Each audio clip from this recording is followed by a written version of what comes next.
Hi everyone, this is Joseph Sang. Today we'll be talking about a motion to reopen on a reinstatement case. I know, it's two crazy cases combined together. So first, a reinstatement is a I-539 case. You file it because you fell out of status as a student and you want to get back in status as a student so you could continue to study. Most of the time, schools and students, they do it on their own. Occasionally, lawyers come in and help. In this case, they did it by themselves. Their case got denied, and then the client found me to say, please help us do a motion to reopen. So when we looked at the denial notice essentially said, on this date, we sent you a request for evidence. You didn't respond, so we denied the case. It's fairly simple. And then I asked the client, well, why didn't you respond to the request for evidence? She said, we never got it. We never got the request for evidence. I was like, okay, how can you prove you didn't get it? Well, the director is willing to write a letter from the school. I'm like, okay. The mailroom director is able to write a letter. Okay. I'm willing to write a letter. Okay. And then I also have all these documents to prove that I've been trying to find out about the status of my case. And if I had the request for evidence and if I knew my case was denied, why would I be going out of my way and trying to find out if my case has been approved or denied? I have all these emails and explanations. Like, okay, I believe you. Let's prepare a motion to reopen. And our goal is just to ask the officer to reopen the case, issue you the request for evidence because we have no idea what they want. Once you get it, then we can decide how you're going to respond to get reinstated again. So then that's what we did. Unfortunately, after we filed the motion to reopen, 6 months later, the motion to reopen was denied. It was denied by saying, you did not provide any new evidence that warrants the case to be reopened. Well, that really sucks. I looked at it, I was in shock. Most of the requests for evidence, motion to reopen that I do, they get approved. At least we get the request for evidence. But in this case, the officer just straight up denied it. And the language was, you did not provide any new evidence.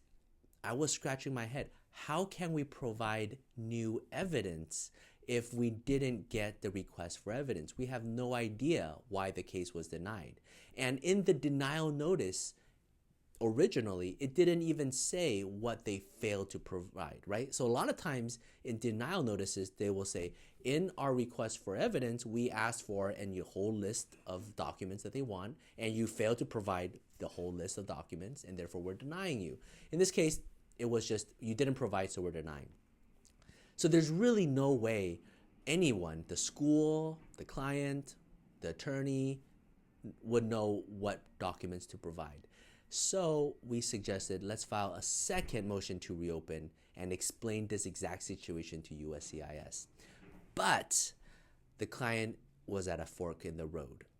If she chooses to do a second motion to reopen and then the second motion to reopen gets denied, she would have officially been unlawfully present in the US for over a year.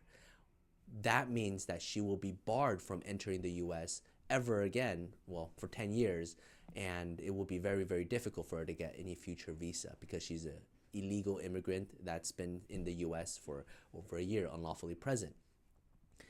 But if it gets approved, then there is a chance that she could go back to school and continue her dream. So it was a very, very difficult situation, right? And it was a long discussion multiple times, her and her family, her and her friends, her and I, us and the parents, us and her friends, just over and over just to lay out exactly what choice she has to make. Ultimately, she came to the decision, look, I've already been here for this long. This is my dream. I don't feel like I did anything wrong. I believe US is a just society. I want my chance to explain, and if I ultimately get barred from the US, well, that just shows what kind of country the United States really is, and I just won't come back ever again.